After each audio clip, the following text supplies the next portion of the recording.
the speakers before me. Good morning, everyone. My name is Kalsi.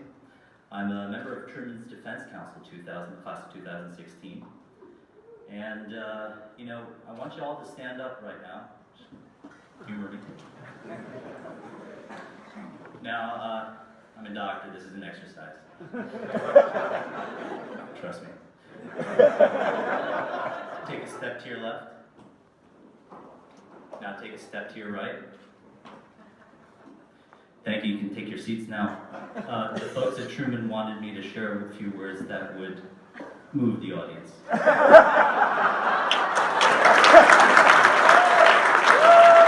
Bravo!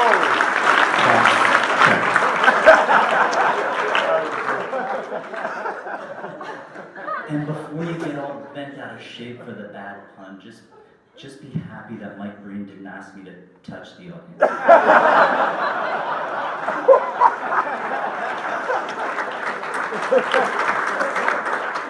That could have been a little awkward, even for a doctor.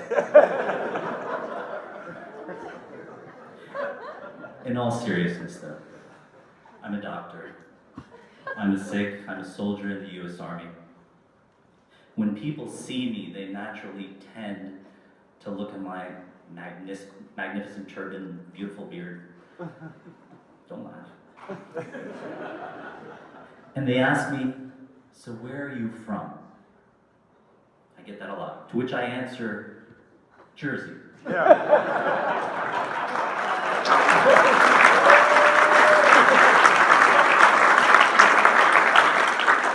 Now, some of these folks are really persistent. They'll smile and say, yeah. No, seriously, where are you really from? So I tell them I grew up in Lincoln Park, New fucking Jersey.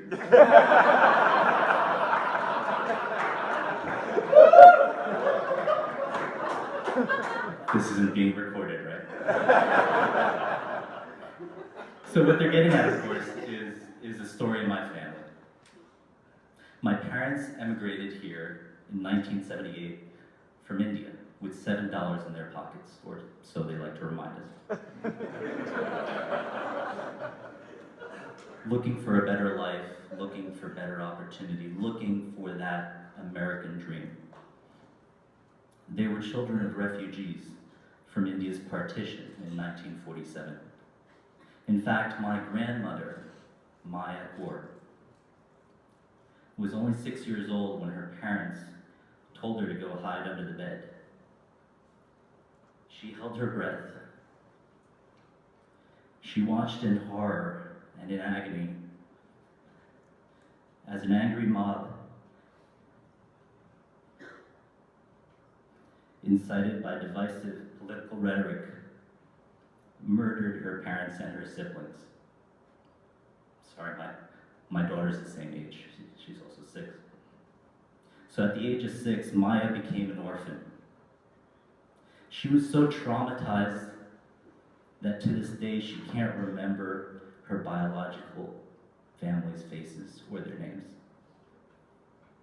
So wandering scared, alone, hungry, a passing family saw her and helped her travel safely to Punjab. Then they took her in as their own daughter. Against all odds, Maya survived. Growing up in the United States, my parents wanted us to have the best of both worlds. We celebrated Diwali and Vaisakhi alongside Christmas and the 4th of July. We're a very patriotic family.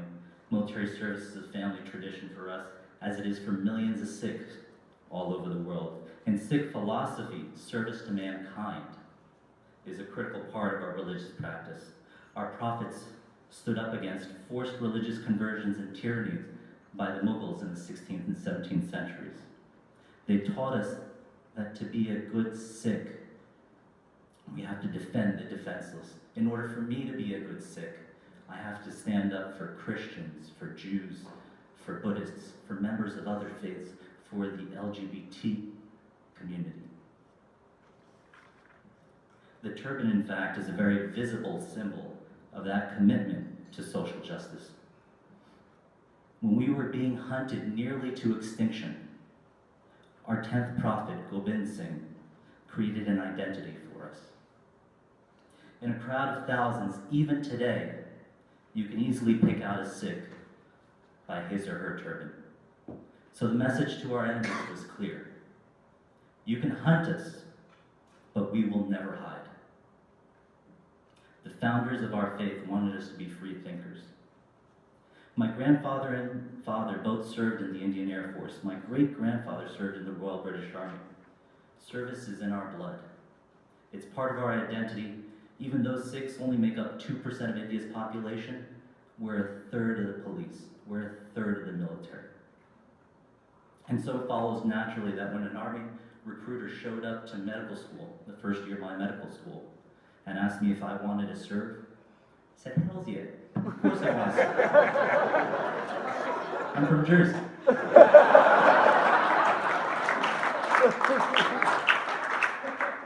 Told I'd be honored to serve, but I served like this, with turban and beard, like my forefathers before me. They said, "No problem. We've lots of Sikhs in the Army." So,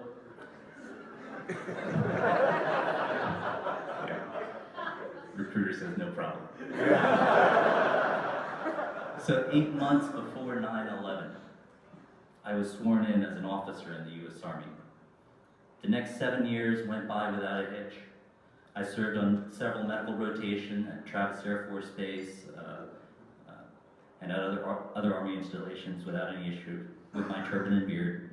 As my training in emergency medicine was ending, I gave my chain of command a call. "Hey guys, hasn't been a problem so far, but just so you know, I have a turban and beard." The initial response was, "No problem. The Army places a high value in religion, and nobody should ever keep you from practicing your faith freely." So, it's wonderful. I was elated. Too easy. A month later, I received a very different phone call from my chain of command. They said, "Look," I was a captain at the time, "Captain Kalsi, we looked into the regs and there is going to be a problem. You're going to have to cut your hair and remove your turban." I said, "Respectfully, I can't do that, sir." Told them that I'd happily bleed and die for my country, but I can't give you that which belongs to my faith. So we began a process of moving up the chain of command to request a religious accommodation. This took me over a year and a half. It took 50 congressional signatures on a letter to the Secretary of Defense. It took 15,000 petitioners on a similar letter to the Secretary of Defense. It took over $500,000 of lobbying. It took a civil rights organization, the Sikh Coalition. It took one of the nation's largest law firms, McDermott, Will & Emery, just to get one guy in. That's unfair. Sikhs have been serving honorably in the United States military since the early 1900s. But in the early 1980s, a change in AR 670-1 led to the presumptive ban of the Sikh articles of faith. As a result of the extraordinary efforts and compassion and support of so many, I became this first Sikh in a generation to be granted a religious accommodation to serve with my turban and beard in uniform. The thing is, it really should have been obvious. I went through officer basic training. I can easily wear a helmet. How many of you guys think I can't get a seal on my gas mask? Be honest. You guys all think I can get a seal on my gas mask. You guys are all exceptional then. Because most of the American people, American public doesn't think I can. Really should have a Mythbusters episode on it or something. But the Army didn't just take my word for it. They put me through the chamber 3 separate occasions, and I got a good seal every time. The 6 others that followed me, there's 7 of us now, also went through gas mask testing, had no problem, never failed. So I deployed to Helmand Province in Afghanistan in 2011, and we took care of some of the bloodiest and most devastating battle injuries of the war. The whole time I did it while remaining true to myself. Never once did a soldier say, "Look, You got a turban and beard, dude. I don't want you taking care of me. I don't want you taking care of my gunshot wounds. I don't want you taking care of my IED blast. They just wanted me to do my job well, and I did. So, as I mentioned earlier, there have been 6 more religious accommodations granted since mine, and we've had to fight for every single one of them. On several occasions, we even took the fight to court. Do we really need to do that paperwork and spend the taxpayer money time and time again? It's wasteful, it's abusive, and it's un-American. After all, if beards were such a huge problem, why has the military granted over 100,000 medical waivers for beards since 2007? Our Special Forces teams and our Navy SEALs routinely wear turbans and head coverings when deployed. It seems to me that some of the same arguments that are being used today against sick soldiers were the same ones that were once used against African Americans and the LGBT community and women looking to serve on the front lines of war. Our Pentagon brass is concerned about uniformity and unit cohesion. Have we become so blind that we can't recognize that uniformity is a measure of our ideals and our shared mission, and not simply a reflection of what we look like? And guess what? The Nazis were way more uniform than we were. That's why we fought them. We decided long ago that that was not our ideal. During the World Wars, in fact, over 80,000 sick soldiers died serving in the trenches. None of those folks ever needed an accommodation. The forefathers of our great nation decided long ago that if we wanted to succeed as a nation, we'd have to fight for freedom, equality, and diversity.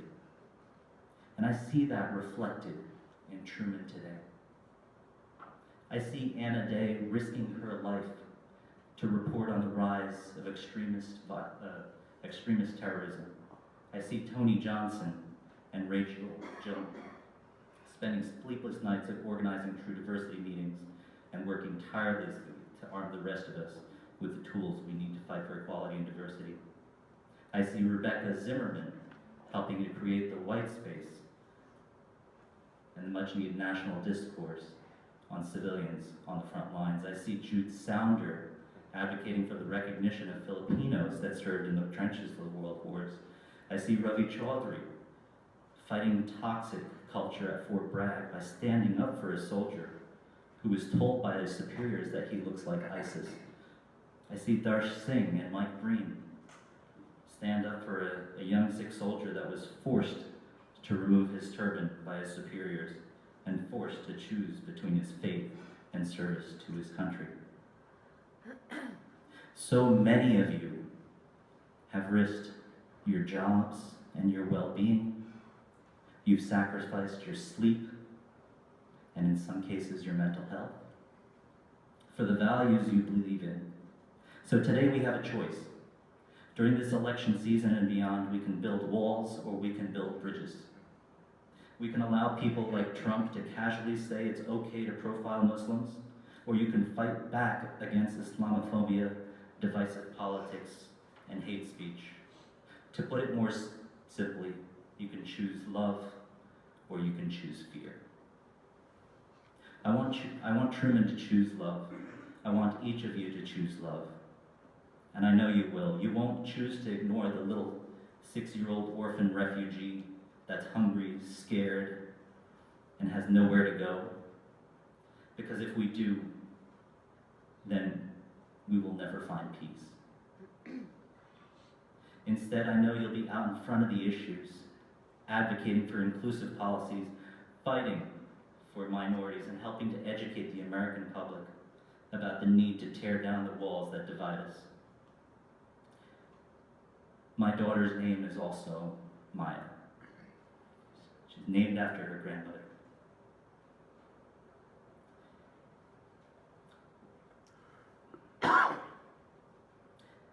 I want Maya to have the same courage and resilience as my grandparents. Immigrants work hard to make this country our home.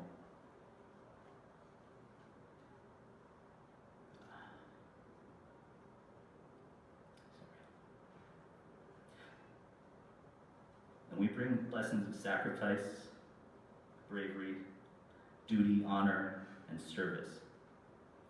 These are the same values I swore to uphold as an officer in the U.S. Army. It all ties together: people, ideas, action.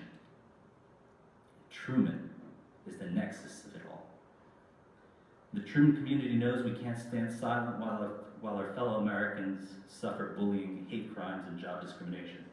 The hateful rhetoric from too many of our political leaders and would-be political leaders is directly responsible for the increased number of hate crimes and hate violence that we're seeing today. Let's stand up for love, diversity, inclusive policies. In doing so, we'll fight back against extremist philosophies both at home and abroad. I see the world as a giant swimming pool. We can't simply pretend that we can rope off part of it and create a no peeing zone.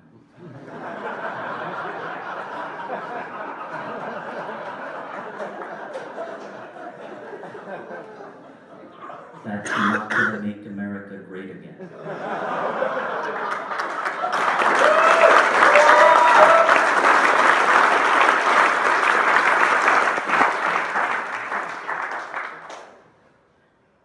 If someone pees in one part of the pool,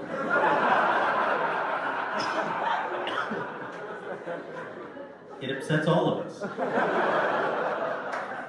It doesn't matter if you peed in the Chinese section, in the British section, or the Russian section. We all have to agree not to pee in the fucking pool.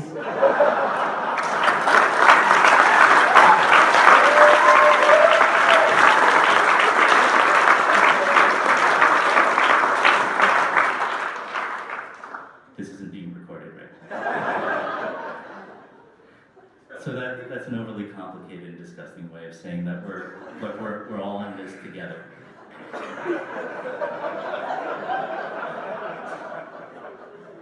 Thank you all for your work and your service. I'm truly honored to be here today and look forward to causing lots of trouble together in the days to come. Thank you.